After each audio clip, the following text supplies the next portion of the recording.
Welcome to recipe house. আজ আমি বানাবো নিরামিষ মুগ মুসুর ডাল। মুগ মুসুর ডাল বানাবার জন্য প্রথমে ডালগুলিকে ভালো করে ধুয়ে নেব। তার জন্য একটি বোলে নিয়ে নেব 100 গ্রাম মতো মুগ ডাল আর 100 গ্রাম মুসুর ডাল। ডালগুলিতে জল দিয়ে 2 থেকে 3 বার ভালো করে ধুয়ে নেব। ডালগুলি ধোয়া হয়ে গিয়েছে। এবার ডালটিকে সিদ্ধ করবার জন্য একটি কড়াই জল গরম করে নিয়ে তাতে ধুয়ে রাখা ডালগুলিকে দিয়ে দেব। তার সাথে দিয়ে দেব 2টি কাঁচা লঙ্কা আর পরিমাণ মতো নুন। নুনটিকে ডালের সাথে মিশিয়ে নেব।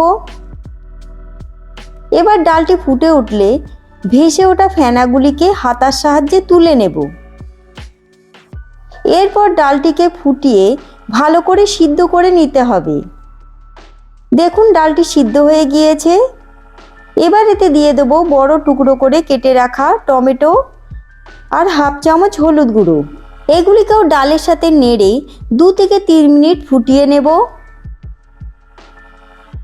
এবার ডালটিকে ফোড়ন দেওয়ার জন্য একটি কড়া গরম করে তাতে দিয়ে দেবো 4 থেকে 5 চামচ সর্ষের তেল।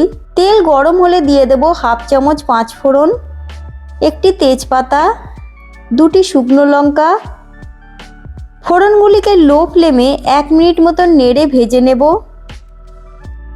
ফোড়নগুলি ভাজা হয়ে এলে সিদ্ধ করে রাখা ডালটিকে দিয়ে দেব।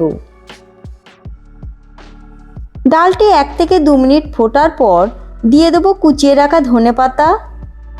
ধনেপাতা দেবার পর ডালটিকে আরও 1 মিনিট মতন ফুটিয়ে নেব। 1 মিনিট পর নিরামিষ মুগ মুসুর ডালটি তৈরি হয়ে গিয়েছে। এবার এটি পরিবেশনের জন্য একদম রেডি। যদি আমার তৈরি রেসিপিটি আপনাদের ভালো লেগে থাকে তাহলে ভিডিওটিকে লাইক এবং শেয়ার করবেন। এই রকম সুস্বাদু রেসিপি পাওয়ার জন্য আমাদের চ্যানেল রেসিপি হাউসকে সাবস্ক্রাইব করতে ভুলবেন না।